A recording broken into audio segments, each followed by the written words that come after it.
جتنی بھی لیڈران ہے میں دیکھو ایک چیز کے واقعی بات ہے کہ میں آج اس بات پہ خود پریشان ہوں کہ مجھے جھنڈا نہیں جلانا چاہیے تھا کسی بھی پارٹی کا. ساری پارٹیوں کے جھنڈوں کا میں دل سے احترام کرتا ہوں.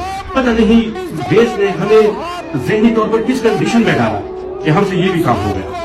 تو ایسا ہے کہ آپ ناراض مت ہو, آپ اس بات کو درگزر کریں. میں ان کارکنان کی بھی بات کر رہا ہوں, خاص کر جو مجھ سے بہت پیار کرتے ہیں. بے شک وہ پی ٹی آئی میں ہیں اور ہمیشہ مجھ سے بہت پیار سے ملتے ہیں اور میں بھی ان کے کام کرتا رہتا ہوں. میں نے کبھی اب لوگوں کو اپنے سے الگ نہیں سمجھا. میں ہر پارٹی کے لوگوں کا کام کرتا ہوں. جب بھی ان سے ملتا ہوں پیار دیتا ہوں, محبت شفقت دیتا ہوں. یہ ایونٹ ایسا آیا تو خود میں بہت زیادہ اس پہ پریشان ہوں. آپ دوستوں سے آپ کی دل آزاری ہوئی ہے مجھے پتا ہے, لیکن آپ کی طرح میں بھی خفا ہوں. میری بھی دل آزاری ہوئی ہے. وہ ایکشن ایسا ہوا کہ میں ہوش میں نہیں تھا اس وقت. میں جو شیلنگ تھی اس نے مجھے دماغی طور پر محفوظ کیا تھا.